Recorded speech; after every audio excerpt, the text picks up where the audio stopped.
नमस्कार, हमारे विशेष कार्यक्रम में आप सभी का स्वागत है। दोस्तों, जो जोड़ों के रोग पहले बड़ों में देखने को मिलते थे, आजकल वही रोग बच्चों में, युवाओं में और मिड एज के लोगों में भी देखने को मिलते हैं। जोड़ों की समस्याएं, घुटने के दर्द की समस्या कहिए या कोहनी में दर्द की समस्या कहिए, हड्डियों से जुड़े दूसरे रोगों की अगर हम बात करें तो आखिर इन रोगों के कारण क्या है और क्यों ये बच्चों में भी देखने को मिल रहे हैं, इन सब पर बातचीत के लिए आज हमारे साथ मौजूद हैं हड्डी रोग विशेषज्ञ व स्पोर्ट्स इंजरी विशेषज्ञ डॉक्टर विनीत वर्मा। नमस्कार डॉक्टर साहब। नमस्कार जी। हमारे कार्यक्रम में आपका स्वागत है जी, धन्यवाद। डॉक्टर साहब, जैसे कि हमने शुरुआत में बात की जोड़ों के रोग के बारे में, अगर हम बात करते हैं घुटनों की जो समस्याएं हैं वो बहुत ज़्यादा बढ़ गई है। घुटने के जो दर्द है घुटने का, वो होने के कारण क्या है, क्यों ये समस्या इतनी ज़्यादा बढ़ रही है? देखिए, अगर हम घुटनों के दर्द की बात करें तो हर उम्र में अलग अलग वजह होती है घुटनों के दर्द की। अगर हम छोटे बच्चों से के बारे में बात करें अगर, तो उनमें मेन वजह रहती है विटामिन डी की डेफिशिएंसी। जो विटामिन डी की डेफिशिएंसी अगर जब बच्चा पेट में होता है कि उसकी मदर ने प्रॉपर डाइट नहीं ली है, विटामिन डी की या कैल्शियम की कुछ कमी रही है, तो वो बच्चे में पैदा होने के बाद भी रहती है। और पैदा होने के बाद में भी जो बच्चे को जो मेन पोषण मिलता है वो माँ के दूध से मिलता है। अगर बच्चे की माँ अगर प्रॉपर अगर डाइट नहीं ले रही है, उसमें कैल्शियम व विटामिन डी की डेफिशिएंसी है, तो वो बच्चे में भी रहेगी। तो इस डेफिशिएंसी के कारण बच्चों में खास करके घुटनों में दर्द होना, बॉडी पार्ट्स में दर्द रहना, या फिर अगर बहुत ज़्यादा डेफिशिएंसी है तो घुटनों में तिरछापन भी आ जाता है। घुटने अंदर की तरफ या बाहर की तरफ मुड़ भी सकते हैं। और अगर हम बात करते हैं युवाओं की, तो उनमें घुटनों के दर्द की मेन वजह रहती है किसी चोट के कारण। या तो उनको किसी स्पोर्ट्स में चोट लगी है, या कुछ एक्सीडेंट हुआ है, या कभी कोई पैर मुड़ गया है, तो उसके कारण उनमें घुटनों का दर्द हो सकता है। और युवाओं में अगर बात करें तो आजकल यूरिक एसिड या फिर हम गठिया कहते हैं, रोमेटॉइड आर्थराइटिस, उनकी वजह से भी दर्द हो सकता है कि अगर उन्हें कोई चोट की हिस्ट्री नहीं है तो ये वजह रहती हैं। और अगर हम बात करते हैं बुजुर्ग लोगों में, तो उनमें मेन वजह रहती है कि घुटनों का जोड़ का घिसना, कि उम्र के साथ साथ उनके घुटने के जोड़ घिसते रहते हैं, जिसके कारण कि उनको चलने में दिक्कत आती है, सीढ़ियाँ चढ़ने उतरने में दिक्कत आती है, घुटनों में सोजिश रहती है, और बैठे रहेंगे तब तक उनको दर्द नहीं होता, पर यह समस्या मेन उनको चलने के दौरान ही आती है। जी डॉक्टर साहब, अगर हम बात करें उपचार की, अगर किसी को घुटने में दर्द है या जोड़ों में दर्द है तो उसके लिए उपचार क्या है? यानी कि हमारे कहने का तात्पर्य है कि वो टेस्ट कौन से कराएं जिससे उन्हें पता चल सके कि उन्हें घुटनों की या जोड़ों की ये समस्या है। देखिए, जैसे मैंने आपको बताया कि बच्चों में मेन वजह रहती है विटामिन डी की कमी होना, तो हम बच्चों में विटामिन डी का टेस्ट करवा सकते हैं, और जिससे कि मालूम पड़ता है कि उसमें कितनी डेफिशिएंसी है। अगर विटामिन डी की कमी बहुत लंबे समय से रही है तो हम उनके एक्सरे भी करवाते हैं, कि उनके हाथ का एक्सरे, उनके घुटने का एक्सरे, और उनके एक्सरे के माध्यम से हमें मालूम पड़ जाता है कि इनको विटामिन डी की जो कमी है वो बहुत लंबे समय से रही है। तो अगर ऐसा कुछ मिलता है तो हम उनका फिर विटामिन डी के सप्लीमेंट दे के बच्चों को इस कमी को दूर कर सकते हैं। अब अगर बात करते हैं जवान लोगों की, तो उनमें जो बेसिक इन्वेस्टिगेशन रहती है वो एक्सरे रहती है। हम उनका घुटने का एक्सरे करवाते हैं। अगर किसी को कोई स्पोर्ट्स इंजरी हुई है तो हम उनका एमआरआई भी करवा सकते हैं। एमआरआई में हमें उनका जो मांस का जो स्टेटस होता है सॉफ्ट टिश्यूज़ का, जैसे कि लिगामेंट्स हैं या फिर घुटने की वाशर है, उनके स्टेटस का पता लगता है। और अगर हम बात करते हैं कि बुज़ुर्ग लोगों की, तो उनमें भी जो बेसिक इन्वेस्टिगेशंस है एक्सरे, तो हम उनके घुटने के एक्सरे के माध्यम से हम आसानी से पता कर सकते हैं कि उनका घुटने का जोड़ कितना घसा हुआ है। अगर वो शुरुआती दौर में है तो उसकी अलग मैनेजमेंट होती है, अगर घुटने का जोड़ एडवांस स्टेज में घिस चुका है तो उसकी मैनेजमेंट अलग होती है। डॉक्टर साहब, अगर हम बात करें कि खान पान में ऐसा क्या शामिल किया जाए और किन चीज़ों को अवॉइड किया जाए जिससे कि हम जो जोड़ों की या घुटने के दर्द की समस्या है इससे निजात पा सकें? खान पान में जो आजकल आमतौर पे देखा गया है कि फास्ट फूड का प्रचलन बहुत ज़्यादा बढ़ गया है, कि लोग दूध, दही, हरी सब्जियां, फल फ्रूट, इन चीज़ों का इतना सेवन नहीं करते हैं। वो फास्ट फूड बहुत ज़्यादा लेते हैं, जैसे कि कोल्ड ड्रिंक्स हो गए हैं, पिज़्ज़ा, बर्गर, और ये चीज़ें बड़े तो सही, बच्चे बहुत ज़्यादा यूज़ करने लगे हैं। तो बच्चे दूध कम पीते हैं, चिप्स और ये कुरकुरे या जितनी भी फास्ट फूड वाली चीज़ें हैं वो ज़्यादा लेते हैं। तो हमें ये चाहिए कि बच्चों को भी आदत डालें शुरू से दूध पीने की, हेल्दी डाइट खाने की, अपने फल फ्रूट्स, हरी सब्जियां, दालें, इन चीज़ों का सेवन करें। और जवान लोगों की बात करें तो उनको भी ये सारी चीज़ें तो लेनी चाहिए, मिल्क एंड मिल्क प्रोडक्ट्स, और साथ में कुछ बादाम, अखरोट, ये ऐसी चीज़ें हैं जो कि घुटनों के जो अपनी कार्टिलेज होती है, जो सतह होती है, उसको हील करने में हेल्प करते हैं। और बात करें बुजुर्ग लोगों की, तो उनको भी दूध, दही, पनीर, इन चीज़ों का सेवन करना चाहिए।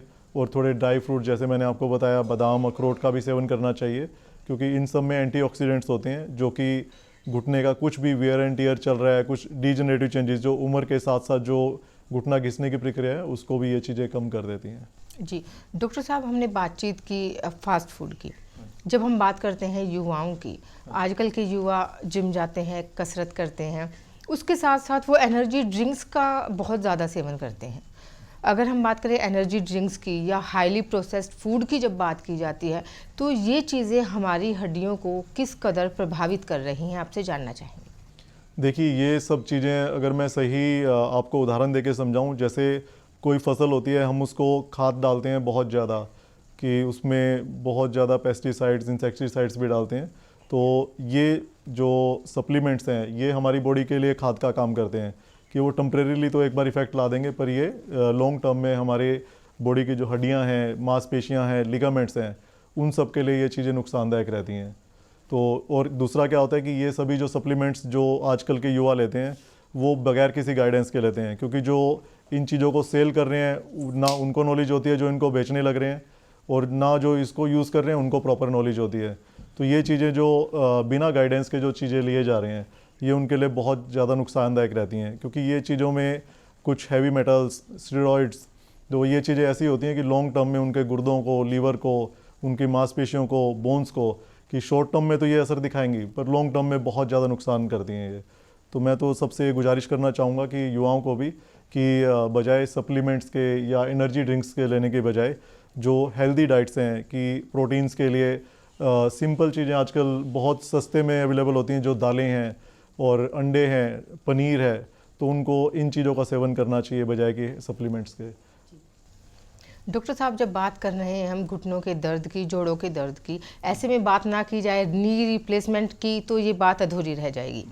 जब बात आती है नी रिप्लेसमेंट की, तो जो घुटनों का बदलना है, घुटने कब बदलने चाहिए या कब उन्हें बदलने की ज़रूरत पड़ती है? क्योंकि कभी कभी हम देखते हैं कि जो मरीज़ होते हैं वो ज़िद करते हैं कि जी अब हमारे घुटने बिल्कुल काम करने बंद कर गए हैं और इन्हें आप बदल दीजिए। तो आप इसके बारे में क्या कहना चाहेंगे? देखिए, आपने बहुत ही सही सवाल पूछा है, क्योंकि आजकल जितने भी मरीज आते हैं घुटनों के दर्द से जो प्रभावित होते हैं, तो सबका यही सवाल होता है कि जी हमने वहाँ भी दिखाया, हमने यहाँ भी दिखाया, कि किसी ने उनको एडवाइस किया कि जी घुटने बदलवा लीजिए। तो इसमें घुटने बदलने का तब इंडिकेशन होती है जब मरीज बिल्कुल सहन नहीं कर पा रहा है, क्योंकि कुछ लोगों को घुटने का दर्द बहुत सालों से होता है और वो दवाइयाँ ले लेके परेशान हो चुके होते हैं। कुछ को दवाइयों के साइड इफ़ेक्ट्स भी होते हैं, कईयों के लीवर पे, कईयों के गुर्दों पे, और कईयों को पेट के अल्सर भी बन जाते हैं अगर दर्द की दवाइयाँ लेते हैं।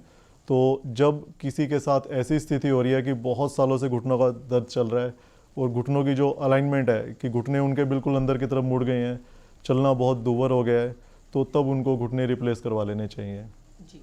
और दूसरा आपने करी उनकी कि कितनी सेफ्टी है, कि अगर घुटने की रिप्लेसमेंट अगर सही स्टेज पे करवाई गई है तो उनमें बिल्कुल सेफ़ है, सुरक्षित है। और यहाँ पे हमारे यहाँ प्रचलन है कि दर्द को लोग लेकर चलते रहते हैं कि दर्द की दवाइयाँ खाएंगे, फिर वो स्टिक लेके चलते हैं, फिर वॉकर लेके चलते हैं, और जब बिल्कुल पानी सर से ऊपर जा चुका होता है कि अब तो जी कुछ भी नहीं हो रहा, कि तब अगर वो सोचते हैं घुटने बदलवाने का, तब उनको इतने रिजल्ट नहीं मिल पाते हैं, क्योंकि उस स्टेज तक उनकी हड्डियाँ, उनकी मांसपेशियाँ वो इतनी कमज़ोर हो चुकी होती हैं, क्योंकि चलना उन्होंने बहुत दिनों से छोड़ दिया होता है। तो अगर सही स्टेज पे और सही इंडिकेशन पे अगर घुटने को बदलवाया जाता है तो इसके रिजल्ट्स बहुत सेफ भी हैं और बहुत रिवार्डिंग भी है। डॉक्टर साहब, आपने बताया कि अगर सही स्टेज पर घुटनों को बदलवाया जाए तो उसके अच्छे परिणाम देखने को मिलते हैं।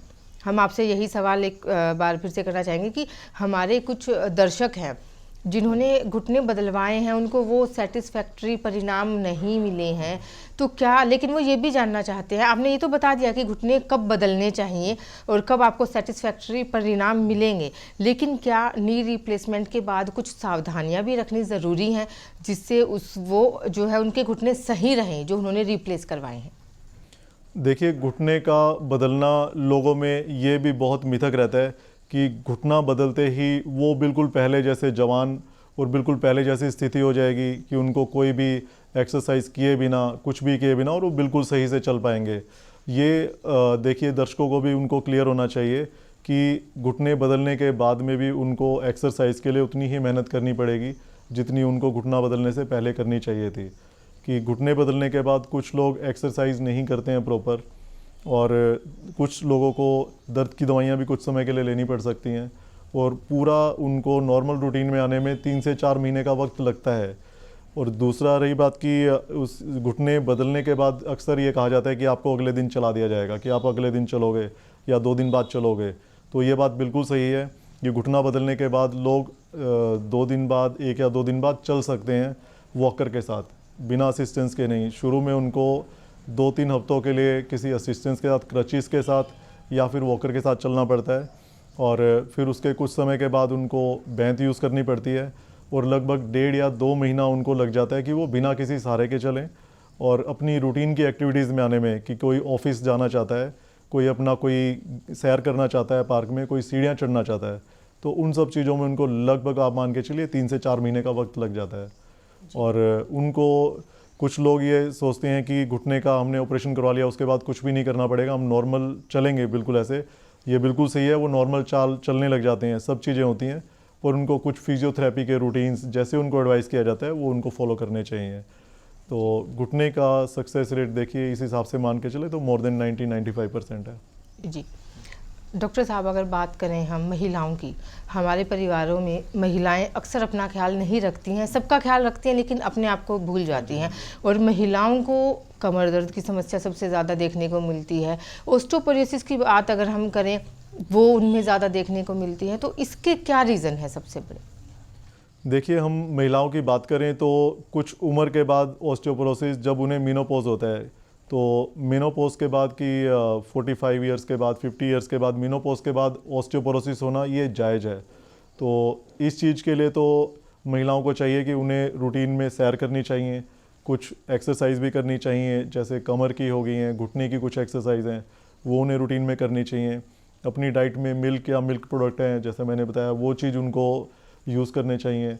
और दूसरा, जो समस्या अक्सर ऑस्टियोपोरोसिस की उन लोगों में होती है, महिलाओं में, जो कि पहले से ओवरवेट होती हैं, क्योंकि कुछ उम्र के बाद महिलाएं अपने वज़न पे ध्यान नहीं देती हैं, कि कुछ सैर भी नहीं करती हैं, डाइट में भी जो मीठी चीज़ें ज़्यादा खाना, तली चीज़ें खाना, तो इसकी वजह से भी उनका वेट बढ़ता है। तो उन्हें चाहिए कि थोड़े से अपने खान पान पे ध्यान रखें, हेल्दी चीज़ें लें डाइट में, और सैर भी करें, एक्सरसाइज भी करें, तो ऑस्टियोपोरोसिस से वो आराम से निजात पा सकती हैं। और अगर फिर भी लगता है कि उनको अक्सर दर्द रह रहे हैं, कुछ जोड़ों में, शरीर में दर्द रह रहे हैं, तो उनको कुछ मेडिकेशंस होती हैं, पेन किलर मेडिसिन कभी कभार लेना, उसमें कोई नुकसान नहीं है। किसी डॉक्टर से कंसल्ट करके, ऑर्थोपेडिक से या किसी फिजियोथेरेपिस्ट से कंसल्ट करके उनको एक्सरसाइज करनी चाहिए, और कुछ मेडिसिन भी ले सकते हैं। दूसरा, कैल्शियम के सप्लीमेंट्स या विटामिन डी के सप्लीमेंट, अगर उनमें लगता है कि विटामिन डी की डेफिशिएंसी है, तो वो कैल्शियम और विटामिन डी के सप्लीमेंट्स भी कुछ दिनों के लिए ले सकते हैं। उन्हें ताउम्र कैल्शियम लेने की ज़रूरत नहीं है, पर कुछ समय के लिए एक बार बॉडी में स्टोर्स बन जाएं कैल्शियम के, विटामिन डी के, और उसके बाद नॉर्मल डाइट से अपने उसकी पूर्ति कर सकते हैं ऑस्टियोपोरोसिस के लिए। और अगर ऑस्टियोपोरोसिस अगर बहुत सीवियर लगती है तो इसके लिए टेस्ट भी होता है, डेक्सा स्कैन होता है। तो डेक्सा स्कैन में हमें मालूम पड़ता है कि उनका टी स्कोर होता है डेक्सा स्कैन में। अगर वो बहुत सीवियर ऑस्टियोपोरोसिस है तो आजकल मेडिसिन भी अवेलेबल हैं ऑस्टियोपोरोसिस के लिए, कि कुछ तो टैबलेट्स हैं जो कि वीकली बेसिस पे या मंथली बेसिस पे ली जाती हैं, कुछ आजकल इंजेक्शंस भी अवेलेबल हैं जो कि 6 महीने में एक बार लगते हैं, या कुछ इंजेक्शंस 1 साल में एक बार लगते हैं।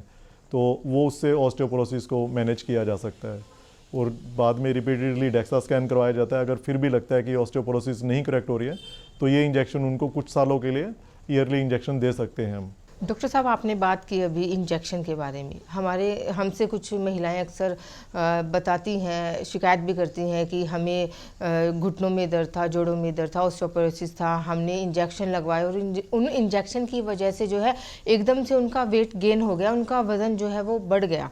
और हम बात करें महिलाओं की ही, तो महिलाओं में हाइपोथायरॉयडिज्म देखने को मिलता है, तो ये कैसे रिलेट करता है? क्या ये भी ऑस्टियोपोरोसिस है, या जो जोड़ों की समस्याएं हैं, हड्डियों की समस्याएं हैं, उनका कहीं ना कहीं कारण बनता है महिलाओं में? देखिए, आपने पहले मैं आपके पहले सवाल का जवाब देता हूँ कि इंजेक्शंस की बात की। तो इंजेक्शंस जो हम प्रॉपर कहें कि जो ऑर्थोपेडिशियंस यूजुअली इंजेक्शंस घुटनों में या किसी जोड़ में अनटिल अनलेस की कोई इंडिकेशन प्रॉपर ना हो कि घुटने के जोड़ में बहुत ज़्यादा सोजिश है, किसी को गठिया बाय जिसे हम रूमेटॉइड आर्थराइटिस कहते हैं, तो उस चीज़ के लिए घुटनों में हम इंजेक्शंस लगाते हैं। कई बार वो होते हैं स्टेरॉइड्स के, और उसकी बहुत रेयर इंडिकेशंस हैं, कॉमनली नहीं लगाए जाते। और अगर कोई घुटनों में इंजेक्शन, जैसे मैंने आपको बताया कि घुटने का जोड़ अगर घिसना का शुरुआत हो रही है, तो उसमें हम लगाते हैं ग्रीस के इंजेक्शन बोलते हैं, हाइलुरोनिक एसिड। तो ये इंजेक्शन लगाए जाते हैं, ये 6 महीने में, साल में एक बार लगा सकते हैं। तो हर एक पेशेंट के सीवियरिटी कितनी है कि घुटना कितना घिसा हुआ है, उसके अकॉर्डिंगली उनको रिलीफ भी मिलता है इस चीज़ से। तो ये तो मैं बात की है जो ऑर्थोपेडिशियंस लगाते हैं। और कुछ लोग जो महिलाएं आपने बताया कि उन्होंने बताया कि इंजेक्शन लगाने से वजन बढ़ा, तो अगर उनको रिपीटेडली कोई स्टेरॉइड्स के इंजेक्शन लगे हैं, और वो भी अगर घुटनों में भी कुछ लोग लगाते हैं आजकल कि रिपीटेडली लगाते हैं, तो उससे एक बार तो आराम पड़ता है घुटनों में, पर धीरे धीरे घुटने में ऑस्टियोपोरोसिस बहुत जल्दी फैलती है उसमें।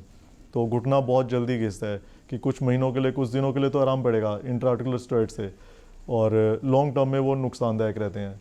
और अगर उनको इंट्रामस्कुलर की कोई कहते हैं कि हिप में या कोई इंजेक्शंस लगे हैं स्टेरॉइड्स के, अगर कोई जैसे पेरिफ्री में आजकल कुछ जो हम कहें कि जो नॉन सर्टिफाइड मेडिकल प्रैक्टिशनर्स हैं, तो वो आजकल ऐसे इंजेक्शंस यूज़ करते हैं जिससे एक बार के लिए तो कुछ दिनों के लिए आराम पड़ेगा, पर लॉन्ग टर्म में अगर वो बार बार की वीकली या मंथली इंजेक्शन भी रिपीटेड लगा रहे हैं, तो उससे वेट गेन होता है स्टेरॉइड्स की वजह से।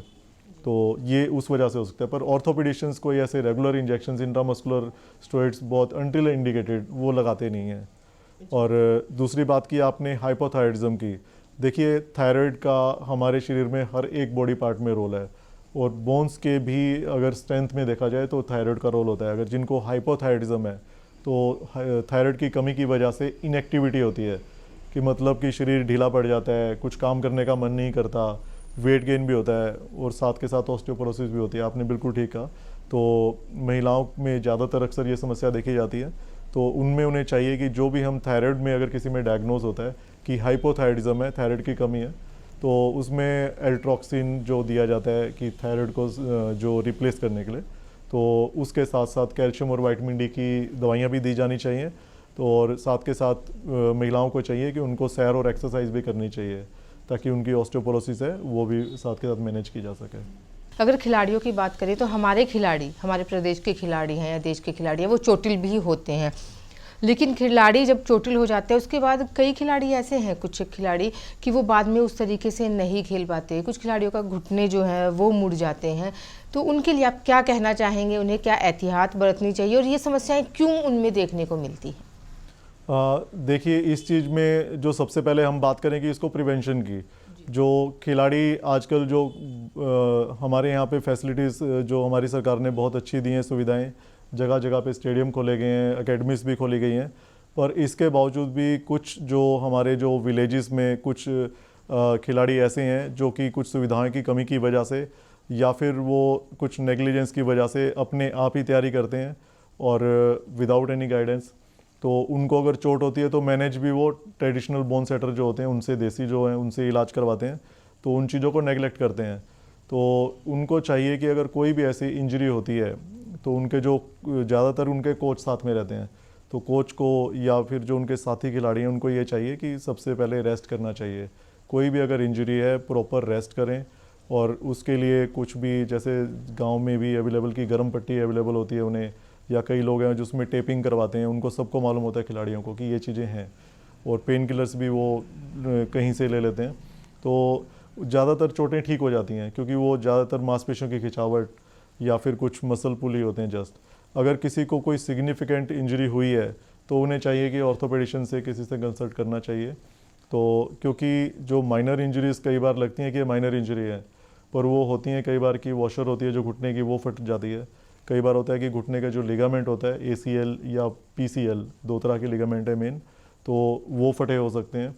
क्योंकि अगर उनमें कंप्लीट टियर है ACL लिगामेंट का या PCL लिगामेंट का, तो उसके लिए सर्जरी करनी पड़ती है, और अगर उनमें कुछ वाशर में कुछ मेजर डैमेज हुआ है कि जिसके कारण कि घुटना उनका अटकने लग गया है, तो उसके लिए भी उनको सर्जरी की ज़रूरत पड़ सकती है। ये तो ही घुटने की बात। और यही सेम चीज़ है कि कंधे के लिए, क्योंकि उनका अगर कंधा निकल गया एक बार, तो वो ज़्यादातर क्या होता है कि गांव में ही या उनके जो कोचेज़ होते हैं वो चढ़ा देते हैं एक बार कंधे को, तो उसकी जो सीवियरिटी है कि वो नहीं समझ पाते कि इसमें कि लिगामेंट कंधे के भी फट गए हैं। तो जब भी खिलाड़ी दोबारा खेलते हैं तो उनको दर्द से परेशान रहेंगे या फिर दोबारा भी उतरने के चांसेस रहते हैं। डॉक्टर साहब, आजकल हम देखते हैं कि ऑफिस वर्क ज़्यादा होता है, कंप्यूटर पे देर रात तक काम किया जाता है, मोबाइल का यूज़ लोग बहुत करते हैं और उसके बाद लोग शिकायत करते हैं कि हमें गर्दन में दर्द है, हमें रीढ़ की हड्डी में दर्द है, कमर में दर्द है। अक्सर ऐसे दर्द की शिकायत लोग करते रहते हैं। तो क्या ये सिर्फ पोस्चर की वजह से है? इस दर्द से निजात कैसे पा सकते हैं? और कुछ एक्सरसाइज हम चाहेंगे कि हमारे दर्शकों को जो है आप बताएं कि वो कुछ एक एक्सरसाइज जो वो बेड पे बैठकर या घर पर ही कर सके, जिससे वो उस दर्द से निजात पा सके। देखिए, ये जो आपने चीज़ बताई ये आजकल के ऑफिस के वर्कर्स में भी मिल रही है और ज़्यादातर जो हम कहें कि स्टूडेंट्स में भी, कि आजकल के स्टूडेंट्स हैं वो लंबी सिटिंग देते हैं क्योंकि इतने टफ एग्ज़ाम्स हो गए हैं, तो वो रोज़ 8-8 10-10 घंटे की वो सिटिंग्स देते हैं। और चाहे वो स्कूल जाने वाले बच्चे भी हैं, उनके ऊपर भी इतना वर्कलोड है कि पढ़ाई के लिए उनको बहुत देर की सिटिंग देनी पड़ती है। तो इन सब चीज़ों में देखो, फिर से ज़रूरी मैं कहूँगा कुछ ज़रूरी चीज़ें कि एक्सरसाइज और वॉक, क्योंकि ह्यूमंस का बेसिक नेचर है कि वॉकिंग करने का, कि भगवान ने हमें एक एबिलिटी दी है कि 2 पाँव पे चलने की, नहीं तो चौपाए सारे देखिए एनिमल सभी 4 पे चलते हैं, तो उनमें कोई ऐसे पेन्स किसी भी जॉइंट्स के इतने नहीं रहते हैं। क्यों? क्योंकि उनका वजन है वो 4 लिम्स पे जा रहा है। और ह्यूमंस में है कि 2 लिम्स पे जा रहा है। बैलेंस बनाने के लिए जो हमारी बैक की मसल्स हैं, चाहे हमारी थाई की, लेग्स की मसल हैं, तो उनको बैलेंस बनाने के लिए प्रॉपर ट्रेनिंग चाहिए और ये ट्रेनिंग डेली बेसिस पे होनी चाहिए। बच्चा भी चलना सीखता है तो वो भी उसको साल 1.5 साल के बाद चलता है। तो अब इंसानों ने चलना अगर छोड़ दिया है, क्योंकि हम भी गाड़ी पे जाते हैं ऑफिस में जाके सिर्फ बैठे रहते हैं, फिर वहाँ से निकल के हम गाड़ी पे बैठ के घर पे आ जाते हैं, या ऑफिस में कोई काम, मार्केट जाना है, वो भी हम कोई 2 व्हीलर या 4 व्हीलर पे जाते हैं। तो ह्यूमंस ने जो चलना छोड़ दिया है, तो ये वाली चीज़ें देखो, बैलेंसिंग और मसल ट्रेनिंग, मोबिलिटी, ये सब चीज़ें सफ़र कर रही हैं। तो किसी को भी, चाहे वो पढ़ने वाले बच्चे हैं या ऑफिस के वर्कर हैं, तो उनको चाहिए कि 1-1.5 घंटे से ज़्यादा सिटिंग नहीं देनी चाहिए लगातार, कि थोड़ा थोड़ा बीच में उठ के टहल लें, पानी पीने के लिए या फिर कुछ भी एक्टिविटी के लिए एक जगह ना बैठे रहें। और साथ के साथ उनको थोड़ा बहुत योगा या फिर एक्सरसाइज या एरोबिक्स, आजकल बहुत तरह की चीज़ें प्रचलन में है देखिए, और कुछ लोग जिम में भी जाते हैं, तो कोई भी ऐसी मसल ट्रेनिंग के लिए कोई एक्टिविटी है वो उन्हें ज़रूर करनी चाहिए। बाकी मैंने डाइट का भी आपको बताया कि डाइट में मिल्क प्रोडक्ट्स वो लेने चाहिए, उन्हें प्रोटीन्स रिच डाइट वो लेनी चाहिए, और फास्ट फूड या फिर जंक फूड है वो चीज़ें अवॉइड करनी चाहिए। तो और दूसरा बात रही पोस्चर की, देखिए कुछ पोस्चर ऐसे हैं कि हम भी बैठने के धीरे धीरे अगर कंटिन्यूस सिटिंग करनी है तो कमर हमारी झुकती जाएगी, कि बच्चे लिखने बैठते हैं बिल्कुल ऐसे टेबल के ऊपर की कोहनी की सपोर्ट करके, क्योंकि बैक की मसल्स एक स्टेज पे आके आधे 1 घंटे के बाद थक जाएंगी, चाहे वो कंप्यूटर पे भी वर्क कर रहे हैं, बिल्कुल पोस्चर ऐसे ढीला हो जाता है। तो उन्हें चाहिए कि पोस्चर उनको most of the time straight रखना चाहिए, और जो बैक में और जो हमारी चेयर की बैक है उनके बीच में कोई पिल्लो या कुशन रखना चाहिए, ठीक है। और हाइट भी उनकी अगर कोई वर्क करने की है कि उनको बिल्कुल प्रॉपर टेबल और चेयर उनकी प्रॉपर होनी चाहिए हाइट, अगर कोई कंप्यूटर पे वर्क कर रहे हैं। और एक्सरसाइज बहुत सारी हैं उनके शोल्डर की, जैसे मैं आपको बताऊं कि सिंपल जो हम बचपन से सीखते आ रहे हैं पीटी वाली एक्सरसाइज है, ये हमें पीटी वाली एक्सरसाइज करनी चाहिए, कि शोल्डर रेंज ऑफ मूवमेंट है, ये हर कोई आसानी से 10 या 15 मिनट में घर पे कर सकते हैं, चाहे वो बच्चा है, बुजुर्ग है, कोई बड़ा है, ये एक्सरसाइज करनी चाहिए। बैक की एक्सरसाइज के लिए हमें कमर के बल लेट के एक घुटना छाती की तरफ लाइए, फिर सीधा कीजिए, फिर दूसरा घुटना छाती की तरफ लाइए, फिर सीधा, फिर दोनों घुटने छाती की तरफ, फिर सीधा करना है। एक ये बैक की एक्सरसाइज कीजिए।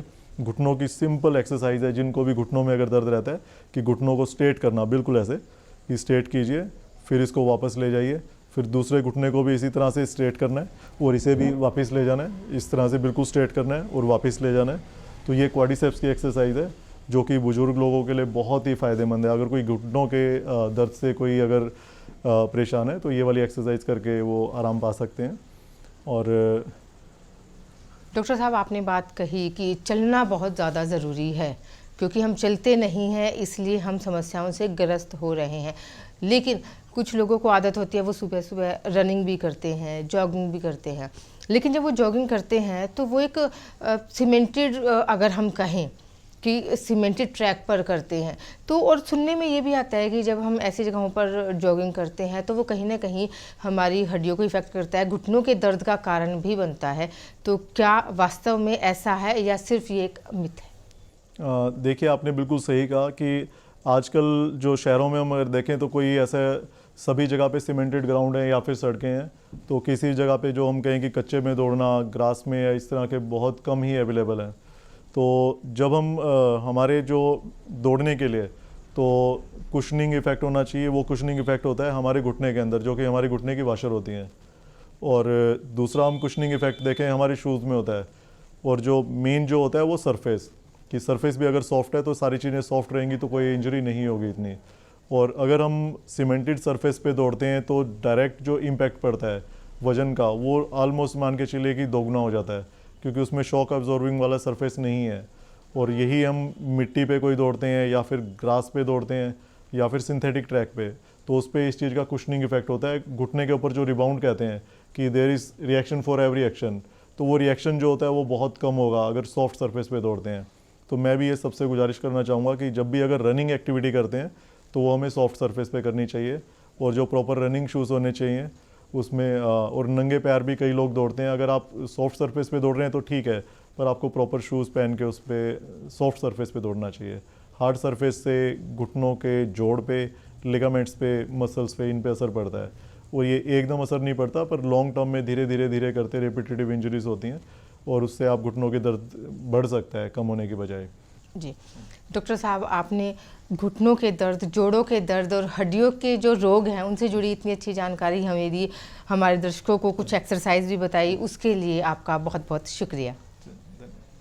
दोस्तों, चलना बहुत ज़रूरी है। जैसा कि डॉक्टर साहब ने बताया कि जब हम लगातार बैठे रहते हैं तो हमें हड्डियों के रोग, जोड़ों के जो रोग हैं उनसे हम ज़्यादा प्रभावित होते हैं, इसलिए चलना ज़रूरी है। चलिए, अपना ख्याल रखिए, अपनों का ख्याल रखिए, हंसते रहिए, मुस्कुराते रहिए। फिर अगले कार्यक्रम में आपसे मुलाकात होगी, तब तक के लिए शुक्रिया।